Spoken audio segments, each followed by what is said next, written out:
قرآن مجید کے اندر رب ذوالجلال نے ارشاد فرمایا الذی خلق الموت والحیات لیبلوکم ایکم احسن عملا،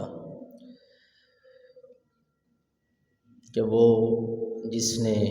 موت اور حیات کو پیدا کیا، لیبلوکم ایکم احسن عملا، تاکہ پتہ یہ چلے کہ ایکم احسن عملا، کہ کس کے عمل اچھے ہیں زیادہ، کس کے عمل زیادہ اچھے ہیں، اعمال کے اعتبار سے کون زیادہ اچھا ہے۔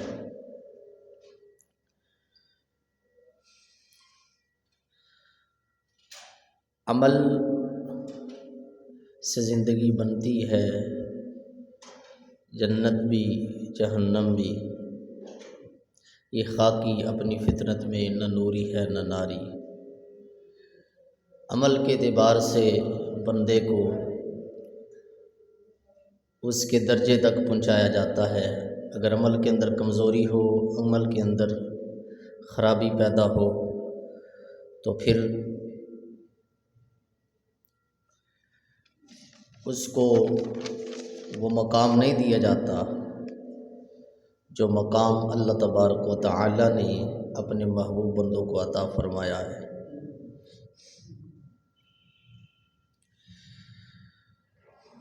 بندے نے اس دنیا کے اندر اعمال کرنے ہیں اور قبر کے اندر اس کا حساب دینا ہے، چاہے وہ اعمال صالحہ ہو، چاہے وہ اعمال سیئہ ہوں،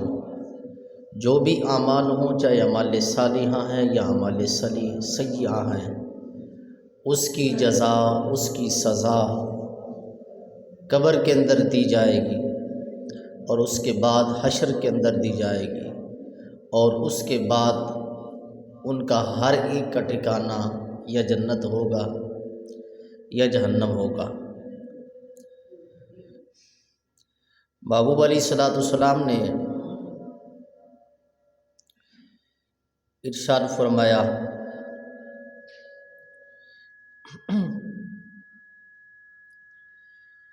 حضرت براء بن عازب رضی اللہ تعالی عنہ ارشاد فرماتے ہیں، بندہ سمجھتا ہے کہ یہ دنیاوی زندگی کھیل کود کے لیے ہے، یا دنیاوی زندگی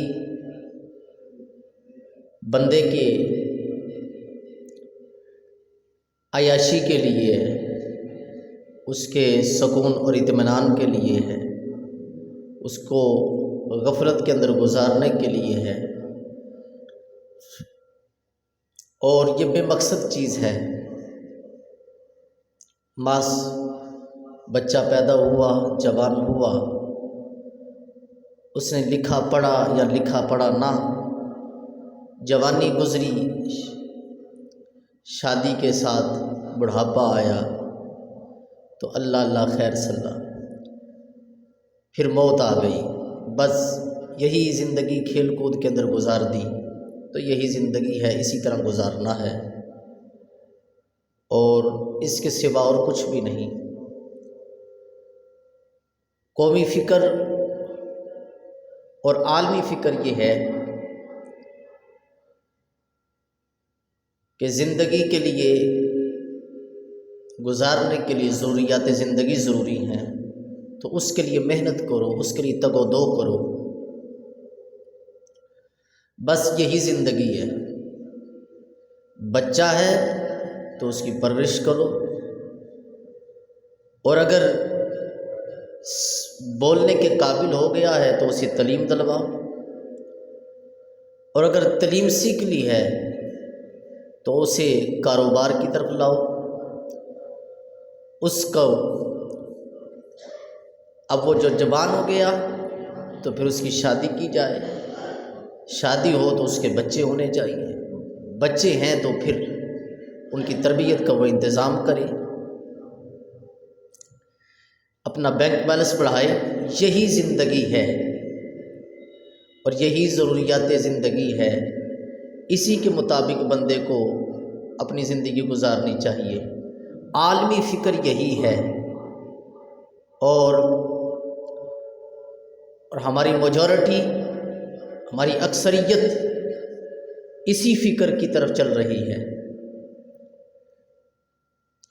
لیکن رب ذوالجلال ارشاد فرماتا ہے افحسبتم انما خلقناکم عبثا وانکم الینا لا ترجعون، کیا تم یہ گمان کر بیٹھتے ہو کہ ہم نے تمہیں بے مقصد پیدا کیا ہے؟ وانکم الینا لا ترجعون، اور تم ہماری طرف نہیں لوٹو گے؟ کیا تمہارے گمان کے اندر یہ چیز آ چکی ہے کہ تم بے مقصد پیدا کیے گئے ہو اور تم ہماری طرف لوٹ کے آنے والے نہیں ہو؟ فرمایا ہرگز نہیں، تم نہ بے مقصد پیدا کیے گئے ہو اور نہ ہی تم ایسا ہے کہ تم واپس نہیں آؤ گے۔ جس طرح تمہاری روح رب کے اذن سے تمہارے جسموں کی طرف لوٹی اور تمہیں زندگی دی گئی، اسی طرح ایک وقت آئے گا کہ تمہارے جسم، تمہاری ارواح رب کی طرف لوٹیں گی اور اس کی بارگاہ میں پیش ہوں گی۔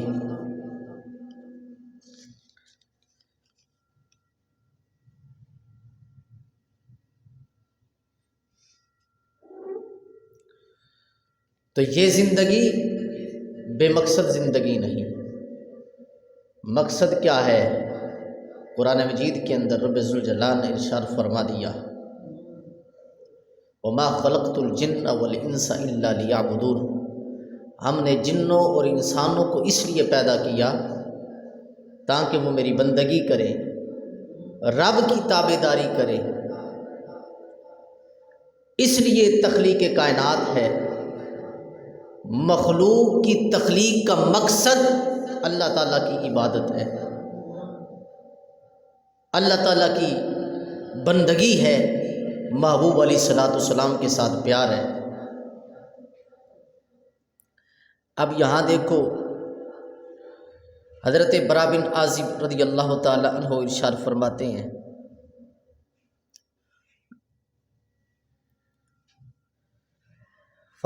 کہ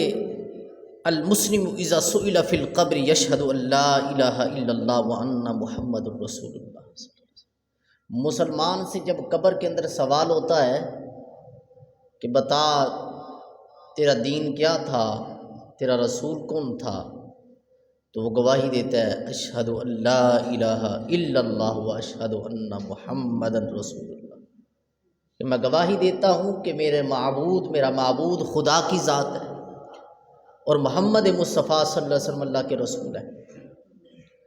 فرماتے ہیں رب محبوب علیہ السلام نے یہ آیت تلاوت کی یثبت اللہ الذین آمنوا بالقول الثابت فی الحیات الدنیا، اللہ وہ ہے کہ جس نے ایمان والوں کے دلوں میں قول ثابت، حق قول نقش فرما دیا ہے۔ اب حق قول کیا ہے؟ حق قول یہ ہے کہ اللہ تعالیٰ کے دین کو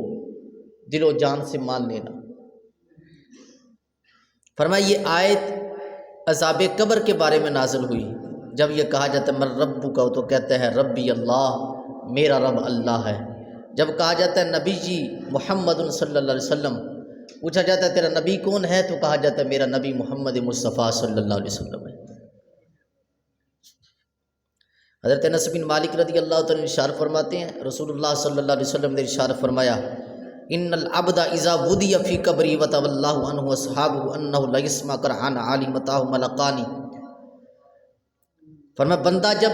اسے قبر کے اندر رکھ دیا جاتا ہے اور قبر کے اندر لٹا دیا جاتا ہے اور اس کے ساتھی، اس کے رشتہ دار، اس کے دوست احباب جب اسے قبر کے اندر لٹا کر چلے جاتے ہیں تو پھر کیا ہوتا ہے؟ وہ مردہ بندہ ان کے جوتوں کی آواز کو بھی سنتا ہے۔ آج لوگ کہتے ہیں کہ اللہ کے نیک بندے نہیں سنتے، نہیں، اللہ کے نیک بندے تو نیک رہے، عام مسلمان بندہ، عام مردہ بھی جب اسے قبر کے اندر لٹا دیا جاتا ہے تو وہ قبر والوں جو اس کے ساتھی احباب جانے والے ہوتے ہیں اور اس کے پاس جو گزر رہا ہوتا ہے اس کے جوتوں کی آواز کو سنتا ہے اور ان کی جوتوں کی آواز کو سماعت کرتا ہے۔ اور پھر ارشاد فرمایا فَيُقْعِدَانِهِ فَيَقُولَانِ مَا كُنْتَ تَقُولُ فِي هَذَا الرَّجُلِ، فرمایا کہ وہ فرشتے اسے اٹھاتے ہیں، قبر والے کو اٹھا کر کہتے ہیں بتا ما كنت تقول فی هذا الرجل، اس حسی محمد مصطفیٰ صلی اللہ علیہ وسلم کے بارے میں کیا کہتا ہے، حضور کے بارے میں کیا رائے تھی۔ اب ایک روایت کے اندر آتا ہے اس سے پوچھا جاتا ہے تیرا رب کون ہے، تیرا دین کیا ہے، پوچھا جاتا ہے تیرا نبی کون ہے، یہ تینوں سوال کیے جاتے ہیں۔ اور اس روایت میں یہ ہے کہ پوچھا جاتا ہے کہ بتا محمد مصطفیٰ صلی اللہ علیہ وسلم کے بارے میں کیا کہتا ہے، اس حسی کے بارے میں کیا کہتا ہے، حاضر رجل کے بارے میں، اس رجل کے بارے میں کیا کہتا ہے۔ محدثین لکھتے ہیں کہ حاضہ کا اشارہ قریب کے لیے ہوتا ہے،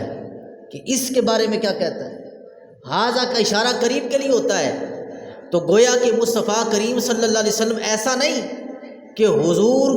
کا صرف نام لیا جاتا ہے، بلکہ بذات خود نفس نفیس حضور کی ذات وہاں موجود ہوتی ہے۔ اور حضور علیہ الصلوۃ والسلام کے دیدار سے وہ جانے والا مشرف ہو رہا ہوتا ہے، اور پوچھا جاتا ہے کہ بتا اس ہستی کے بارے میں کیا کہتا ہے۔ اور پھر ارشاد فرمایا فَأَمَّا الْمُؤْمِنُ، اگر وہ بندہ مومن ہو، بندہ نیک ہو، تو کہتا ہے اشہد انہ عبد اللہ ورسولہ، یہ اللہ کے بندے ہیں اور اس کے رسول ہیں۔ اور پھر کہا جاتا ہے انظر الی مقعدک من النار قد ابدلک اللہ بہ مقعدا من الجنہ فیراہما جمیعا، کیونکہ ہر بندے کے لیے ایک ٹھکانہ جہنم کا ہے، ایک ٹھکانہ جنت کا ہے۔ اگر وہ نیک عمل کرتا ہے تو اس کے لیے ٹھکانہ جنت ہے، اگر وہ بد عمل کرتا ہے تو اس کے لیے ٹھکانہ جہنم ہے۔ تو فرمایا کہ جب وہ بندہ مومن اسے جواب دے دیتا ہے اور اس کو صحیح سوالوں کے جواب مل جاتے ہیں، تو پھر فرمایا کہ اس کے جو جنت کے اندر جو ٹھکانہ ہے وہ اسے دکھا دیا جاتا ہے، اور کہا دیکھ تیرا ٹھکانہ جہنم کے اندر بھی تھا، تیرا ٹھکانہ جنت کے اندر بھی تھا، تو نے ایمان لایا حضور کی ذات پر اور اچھے عمل کیے، آج دیکھ تیری جزا کیا ہے، اللہ تعالیٰ نے جہنم کے ٹھکانے سے تجھے دور رکھا ہے، تجھے جنت کا ٹھکانہ عطا فرما دیا ہے۔ محبوب علیہ الصلوۃ والسلام ارشاد فرماتے ہیں اگر وہ بندہ منافق ہو یا بندہ کافر ہو تو پھر کیا ہوتا ہے، فرمایا وَيَقُولُ مَا كُنْتَ تَقُولُ فِي هَذَا الرَّجُلِ، بتا تو اس ہستی کے بارے میں کیا کہتا ہے، تو وہ کہتا ہے لا ادری كنت اقول ما يقول الناس، کہتا ہے میں نہیں جانتا تھا، میرے علم میں نہیں تھا، مجھے نہیں پتا تھا کہ یہ ہستی کون ہے، ان کا کیا مقام ہے، یہ رب کے نزدیک ان کی کیا ویلیو ہے، کیا مقام ہے، کیا رتبہ ہے، میرے علم میں نہیں، میں تو جس طرح لوگ سمجھتے تھے اسی طرح سمجھتا تھا، عام انسان سمجھتا تھا۔ تو اس وقت کہتا لا ادری فیقول لا دریتا لا طلیتا، فرشتے پوچھتے ہیں اسے کیا تو نے رب کا قرآن نہیں پڑھا تھا، کیا تو نے عقل و شعور سے کام نہیں لیا، کیا تم نے دماغ استعمال نہیں کیا، تو نے رب کا قرآن نہیں پڑھا، تجھے علم ہو جاتا کہ مصطفیٰ کی ذات کون ہے، حضور کی ذات کتنی شانوں والی ہے، تو وہ کہتا ہے نہیں میرے علم میں نہیں ہے۔ فَيُضْرَبُ بِمَطَارِقَ مِنْ حَدِيدٍ ضَرْبَةٍ فَيَصِيحُ صَيْحَةً يُسْمِعُ مَنْ يَلِيئُهُ غَيْرَ الثَّقَلَيْنِ، فرمایا اسے پھر لوہوں کے گرزوں سے مارا جاتا ہے۔ کس سے مارا جاتا ہے؟ گرز کہتے ہیں ہتھوڑے کو، اور روایات کے اندر آتا ہے کہ وہ گرز، وہ ہتھوڑا جو ایک جہنمی کے لیے استعمال کیا جاتا ہے، اگر جو جہنم کے اندر ہے اگر ساری دنیا اس ہتھوڑے کو اکیلے اٹھانا چاہے تو نہیں اٹھا سکتی، اتنا وزنی ہتھوڑا اور اتنا وزنی گرز ہے، فرمایا ساری دنیا اسے اکیلے اٹھانا چاہے تو نہیں اٹھا سکتی، فرمایا اس گرزوں کے ساتھ، اس ہتھوڑوں کے ساتھ اسے مارا جاتا ہے، اور فیصیح صیحۃ، فرمایا جنوں اور انسانوں کے علاوہ جتنی بھی چیزیں ہیں اس بندہ منافی کی آواز کو سنتے ہیں، چیخو پکار کو سنتے ہیں۔ یعنی کہ جنوں کو کیوں نہیں سنایا جاتا؟ کیونکہ وہ مکلف ہیں، ان پر شریعت لازم ہے۔ انسانوں کو کیوں نہیں سنایا جاتا؟ کیونکہ وہ مکلف ہیں، ان پر شریعت لازم ہے۔ اگر ان کو سنا دیا جائے تو پھر کوئی بھی بندہ کافر بچے ہی نہ، اگر ان کو سنا دیا جائے تو کوئی بندہ ناحق کی طرف آئے ہی نہ۔ تو یہ آزمائش ہے، دنیا کمرہ امتحان ہے، اس لیے کہ جو اس کے اندر امتحان دینے کے لیے آئے ہوئے ہیں، چاہے وہ جن ہیں چاہے انسان ہیں، ان کے لیے جتنے بھی کمرہ امتحان کے اندر موجود ہیں ان کو نہیں سکھایا جاتا، ان کو نہیں سنایا جاتا، تاکہ یہ نقل نہ کرے۔ اور باقی جنوں اور انسانوں کے علاوہ جتنی بھی چیزیں ہیں، چاہے جانور ہیں، چاہے نباتات ہیں، چاہے زمین ہے، چاہے شجر و حجر ہیں، چاہے پرندے ہیں، جب قبر والے پر عذاب ہوتا ہے تو سارے کی ساری مخلوق انسانوں اور جنوں کے علاوہ اس کو محسوس کرتی ہے، اور اس کے علم کے اندر آ جاتا ہے۔ اور پھر محبوب علیہ الصلوۃ والسلام نے ارشاد فرمایا، حضرت عبداللہ بن عمر رضی اللہ تعالیٰ عنہ اس حدیث کے راوی ہیں، رسول اللہ فرمایا ان احدکم اذا مات عرض علیہ مقعد بالغداۃ والعشی ان کان من اہل الجنہ فمن اہل الجنہ وان کان من اہل النار فمن اہل النار فیقال ھذا مقعدک حتی یبعثک اللہ الیہ یوم القیامہ۔ فرمایا جب بندہ مر جاتا ہے اور اس سے سوال و جواب ہو جاتے ہیں، نشستیں ختم ہو جاتی ہیں اور پتہ چل جاتا ہے، اب سوال و جواب کا سلسلہ کیوں؟ اللہ تعالیٰ کو پتہ یہ سارے کون جہنمی ہے کون جنتی ہے، لیکن ہر بندے سے سوال و جواب ہیں، چاہے وہ بندہ مومن ہے چاہے بندہ کافر ہے، ہر بندے سے سوال و جواب ہے، چاہے وہ بندہ نیک ہے چاہے وہ بندہ بد ہے، ہر بندے سے سوال جواب ہے۔ یہ کیوں ہر بندے سے سوال جواب کیوں ہے؟ اس لیے تاکہ کوئی بندہ یہ نہ کہہ سکے کہ بغیر سوال کے جہنمی قرار دے دیا گیا، بغیر سوال پوچھنے کے جنتی قرار دے دیا گیا فلاں کو، تو ہر ایک کے لیے سوال و جواب رکھا، اور فرمایا کہ جو بندہ جب سوال و جواب اس سے ہو جاتے ہیں تو ہر بندے کے سامنے صبح اور شام اس کا ٹھکانہ دکھا دیا جاتا ہے، صبح اور شام قبر کے اندر اسے ٹھکانہ روزانہ دکھایا جاتا ہے کہ یہ دیکھ تیرا مقام ہے۔ اگر وہ جنتی ہے تو جنت کا ٹھکانہ دکھایا جاتا ہے۔ اب وہ جنتی بندہ ہے تو اسے صبح کے وقت قبر کے اندر جنت کا ٹھکانہ دکھایا جاتا ہے تاکہ اسے راحت رہے سارا دن، اور پھر شام کو بھی دکھایا جاتا ہے تاکہ صبح ہونے تک اس کے دل کو اطمینان اور سکون رہے۔ اسی طرح اس کی قبر کی زندگی گزرتی جاتی ہے اور ساری کی ساری زندگی قبر کے اندر اس کی سکون سے گزرتی ہے۔ اور اگر بندہ منافق ہو، بندہ کافر ہو، بندہ بد عمل ہو تو اسے جب جہنم کا ٹھکانہ دکھایا جاتا ہے، عذاب کے اندر تو مبتلا ہے، لیکن جب اسے جہنم کا ٹھکانہ دکھایا جاتا ہے، صبح کے وقت دکھایا جاتا ہے، شام تک اسے اذیت رہتی ہے، شام کو دکھایا جاتا ہے، صبح تک وہ تکلیف کے اندر مبتلا رہتا ہے۔ ایک تو عذاب کے اندر مبتلا، اور دوسرا اس تکلیف کے اندر مبتلا کہ ابھی قبر کے اندر دائمی عذاب نہیں دیا جا رہا، قبر کے اندر عارضی عذاب ہے، لیکن وہ جہنم جو قبر سے بھی زیادہ سخت ہے اور قبر سے بھی زیادہ وہ وحشتناک ہے، اس کا عذاب ابھی باقی ہے، اس کے اندر جانا ابھی باقی ہے۔ یہ تکلیف، یہ شدت اس کے قلب کو جکڑ لیتی ہے اور وہ تکلیف کے اندر گزارتا ہے۔ محبوب علیہ الصلوۃ والسلام نے ارشاد فرمایا حتی یبعثک اللہ الی یوم القیامہ، قیامت تک ہر بندے کو اس کا ٹھکانہ دکھایا جاتا ہے صبح و شام تک۔ اور حضرت عائشہ صدیقہ رضی اللہ تعالیٰ عنہ ارشاد فرماتی ہیں کہ ایک یہودی عورت میرے پاس آئی تو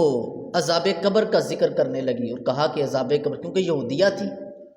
اور یہودی بھی اہل کتاب ہیں، حضرت موسیٰ علیہ السلام کی کتاب تورات کو ماننے والے حضرت موسیٰ علیہ السلام کو نبی مانتے ہیں، تو عذاب قبر کا ذکر کرنے لگی، کیونکہ ہر اہل کتاب کو عذاب قبر کے بارے میں پتہ ہے کچھ نہ کچھ۔ عذاب قبر کا ذکر کرنے لگی تو فقالت لہا اعاذک اللہ، اس نے کہا کہ اللہ تعالیٰ آپ کو عذاب قبر سے محفوظ رکھے، اللہ تعالیٰ حضور کے صدقے ہم سب کو عذاب قبر سے محفوظ رکھے۔ عذاب قبر سے اللہ تعالیٰ آپ کو محفوظ رکھے۔ تو حضرت عائشہ صدیقہ رضی اللہ تعالی عنہ ارشاد فرماتی ہیں، میں نے یہ سوال سرکار دو عالم صلی اللہ علیہ وسلم کی بارگاہ میں عرض کی، یا رسول اللہ صلی اللہ علیہ وسلم، فلاں فلاں یہودی عورت آئی تھی اور وہ عذاب قبر کا ذکر کر رہی تھی، تو کیا عذاب قبر ہے؟ تو حضور علیہ الصلوۃ والسلام نے ارشاد فرمایا، ہاں عذاب قبر ہے۔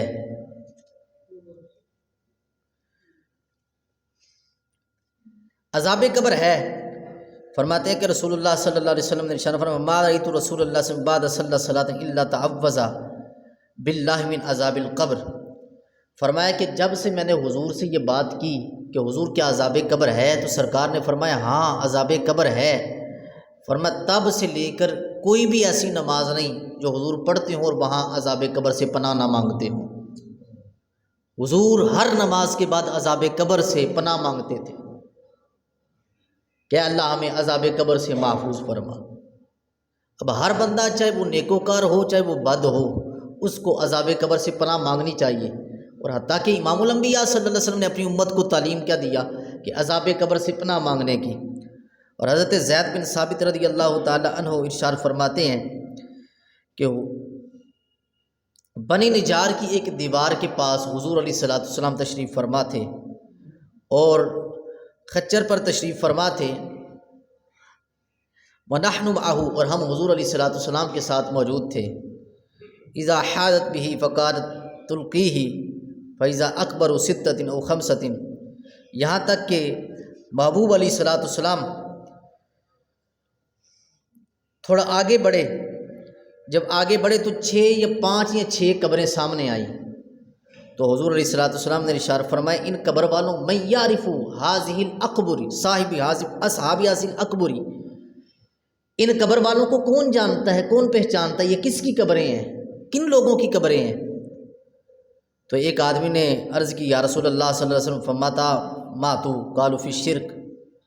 ایک آدمی نے کہا حضور میں جانتا ہوں، تو آپ نے فرمایا یہ کس دور کے اندر مرے ہیں، کس دور کے اندر ان کی وفات ہوئی ہے؟ تو انہوں نے عرض کی، یا رسول اللہ یہ شرک کے اندر مرے ہیں، انہوں نے اسلام قبول نہیں کیا تھا، اسلام قبول کرنے کے بغیر یہ شرک کے اندر مرے ہیں۔ فرمایا ان هذه الامه تبتلى في قبورهم فلولا اللہ تدافن لدعوت اللہ ان یسمعکم من عذاب القبر اسمع منہ۔ فرمایا کہ اللہ تعالیٰ نے اس امت کو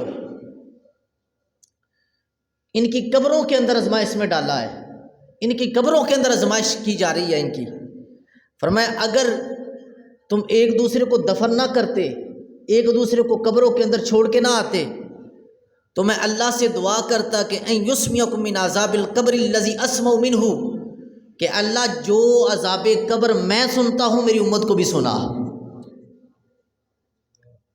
یعنی کہ فرمایا کہ اگر تم ایک دوسرے کو دفن کر کے نہ آتے تو پھر تمہیں پتہ چلتا کہ عذاب قبر کیا ہے۔ اب دیکھتے ہیں کہ جو بندہ گناہ گار ہوتا ہے، اس کی لاش اگر چند دن پڑی رہے تو وہ اس کے اندر بو آنی شروع ہو جاتی ہے، اس کو سنبھالنا مشکل ہو جاتا ہے، اس کا جسم کے اندر کیڑے پڑنے شروع ہو جاتے ہیں۔ اور جو بندہ مومن ہوتا ہے، اس کی لاش اور اس کی میت اگرچہ 2 3 دن 3 دن بھی پڑی رہے تو ویسی سلامت کی سلامت رہتی ہے۔ یہ انڈیا کے اندر ایک بزرگ تھے، جب سڑک بننے والی تھی تو اس وقت انہوں نے یہ فیصلہ جاری کیا کہ اس مزار کو، اس قبر کو ہٹا کر یہاں، کیونکہ یہ قانونی طور پر یہ سڑک کا حصہ ہے، روڈ کا حصہ ہے، تو یہاں قبر کشائی کر اس بزرگوں کو کسی دوسری جگہ منتقل کیا جائے۔ یہ چند ماہ کی پہلے کی بات ہے۔ تو بزرگوں کو جب نکالا گیا تقریباً 150 سال پہلے وہ مدفون تھے اس قبر کے اندر۔ بزرگوں کو جب نکالا گیا تو ان کی لاش ویسے کی ویسے سلامت تھی، ان کا کفن سلامت تھا، ان کا آنکھوں پر لگا ہوا سرما سلامت تھا، وہ ذرا برابر بھی نہیں بدلا تھا۔ کیوں؟ اس لیے زمین میلی نہیں ہوتی، زمن میلا نہیں ہوتا، محمد کے غلاموں کا کفن میلا نہیں ہوتا۔ کیونکہ جو حضور کو ماننے والے ہیں، جو حضور سے محبت کرنے والے ہیں، حضور سے پیار کرنے والے ہیں، وہ سینکڑوں سال بھی گزر جائیں، ہزاروں سال بھی گزر جائیں، ان کا بدن تو بدن رہا، ان کے کفن سلامت، ان کی قبریں سلامت، اور پھر ان کے لگے ہوئے آنکھوں کے سرمے سلامت، ان کی داڑھی کی وہی چمک، وہی دمک کہ جو ان کو جو ہے دفن کرتے ہوئے جو چمک میسر آئی تھی۔ فرمایا اگر تم ایک دوسرے کو دفن نہ کرتے تو پھر میں اللہ سے دعا کرتا کہ اللہ تبارک و تعالی تمہیں وہ عذاب قبر سنائے جس کو میں سنتا ہوں۔ ثم اقبل الینا بوجہہ، فرمایا تعوذوا باللہ من عذاب النار۔ پھر سرکار دو عالم صلی اللہ علیہ وسلم ہماری طرف متوجہ ہوئے، متوجہ ہو کر کہنے لگے کہ سارے کے سارے لوگ اللہ کے عذاب سے پناہ مانگو، قبر کے عذاب سے، آگ کے عذاب سے پناہ مانگو۔ تو ہم نے کہا نعوذ باللہ من عذاب النار، کہ ہم اللہ کے عذاب سے، اللہ کی بارگاہ سے، جہنم کے آگ سے، آگ کے عذاب سے پناہ مانگتے ہیں۔ سارے پڑھ لیں نعوذ باللہ من عذاب النار۔ سرکار نے پھر فرمایا تعوذوا باللہ من عذاب القبر، فرمایا اللہ تعالیٰ کی بارگاہ سے عذاب قبر سے پناہ مانگو۔ پھر ہم نے کہا نعوذ باللہ من عذاب النار، نعوذ باللہ من عذاب النار۔ فرمایا تعوذوا باللہ من عذاب القبر، فرمایا اللہ تعالیٰ سے پھر عذاب قبر سے پناہ مانگو۔ پھر سرکار دو عالم صلی اللہ علیہ وسلم نے عذاب قبر سے پناہ منگوائی، اور پھر فرمایا تعوذوا باللہ من الفتن ما ظہر منها وما بطن، فرمایا کہ جو فتنے ظاہری ہیں ان سے بھی اللہ کی پناہ مانگو، جو فتنے باطنی ہیں ان سے بھی اللہ تعالیٰ کی پناہ مانگو۔ یہاں تک کہ ہم نے کہا نعوذ باللہ من الفتن ما ظہر منها وما بطن، کہ اے اللہ ہم تیری پناہ مانگتے ہیں ظاہری فتنوں سے بھی اور باطنی فتنوں سے بھی۔ پڑھ لیں نعوذ باللہ من الفتن ما ظہر منها وما بطن۔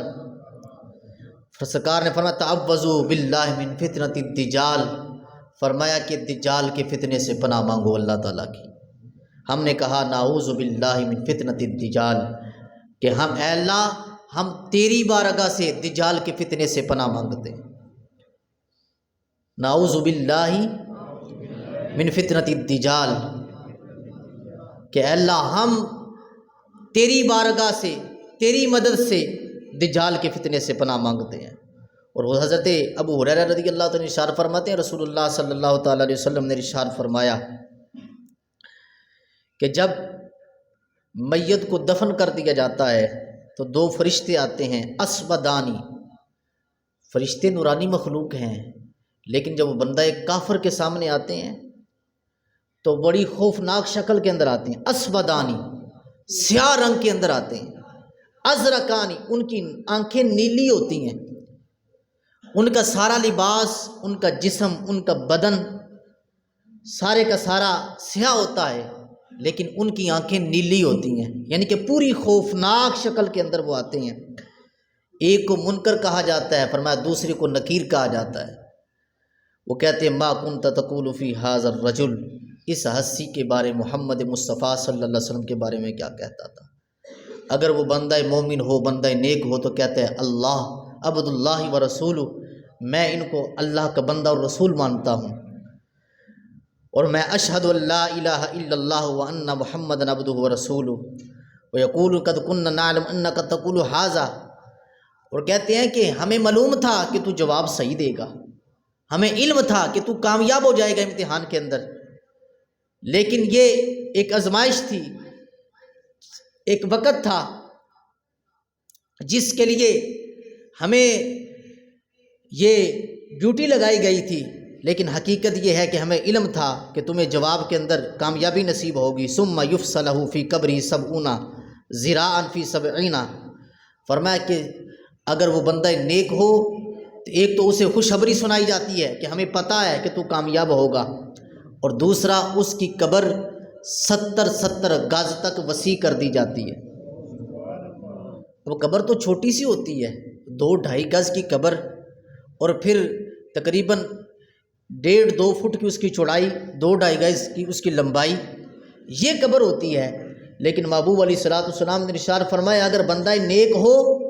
اگر بندہ مومن ہو اور بندہ صالح ہو، فرمایا اس کی قبر تنگ نہیں ہوتی،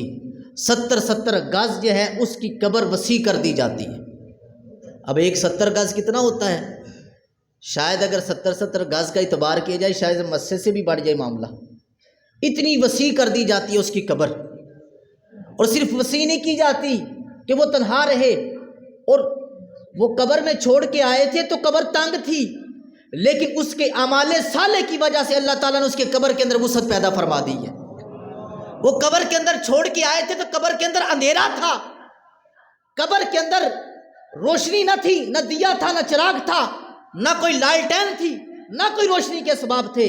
لیکن اس کے اعمال صالح جو اس نے اس دنیا کے اندر کیے ہیں، فرمایا ثم ینور لہ فیہ، اللہ تعالیٰ اس کے اعمال صالح کی وجہ سے قبر کے اندر روشنیاں کر دیتا ہے۔ اب اسے ضرورت نہیں پڑتی، نہ قبر کی تنگی کا ڈر رہتا ہے، نہ قبر کی خوفناکی کا اور اس کی اندھیریوں اور تاریکیوں کا ڈر رہتا ہے، اس کے لیے وسعت پیدا کر دی جاتی ہے۔ اور پھر محبوب علیہ الصلوۃ والسلام نے ارشاد فرمایا اسے کہا جاتا ہے نم کنومت فیقول، سو جا، اور ایک حدیث کے اندر نم کنومت العروس، جس طرح پہلی رات کی دلہن سوتی ہے اس طرح سو جا کہ جسے غم نہیں ہوتا، پریشانی نہیں ہوتی، کیونکہ جو پہلی رات کی دلہن ہوتی ہے، یہ پہلی رات کی دلہن سے تشبیہ کیوں دی کہ وہ جب سوتی ہے تو اسے نیند نہیں آتی، یعنی کہ وہ سکون کے اندر تو ہوتی ہے، اطمینان کے اندر ہوتی ہے، لیکن اس کی نیند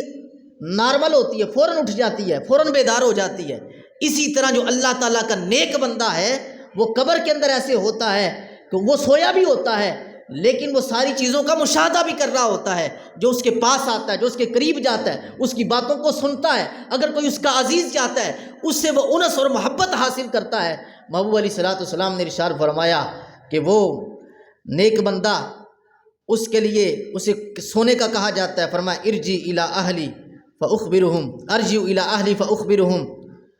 کیا میرا دل چاہتا ہے، وہ بندہ کہتا ہے میرا دل چاہتا ہے میں اپنے جاؤں، مجھے تھوڑی اجازت دے دی جائے میں اپنے گھر والوں کے پاس جاؤں اور جا کر بتاؤں اللہ تعالیٰ نے مجھ پر بڑا کرم فرمایا ہے، اللہ تعالیٰ نے میری بخشش فرما دی ہے، اللہ تعالیٰ نے مجھے بڑی آسانیاں کر دی ہیں میری قبر کے اندر، مجھے جانے کی اجازت دی جائے، کیونکہ اب جانے کی اجازت تو نہیں واپس۔ اسے کہا جاتا نہیں، نم کنومت العروس الذی لا یقظہ الا احب اہلہ الیہ، فرمایا کہ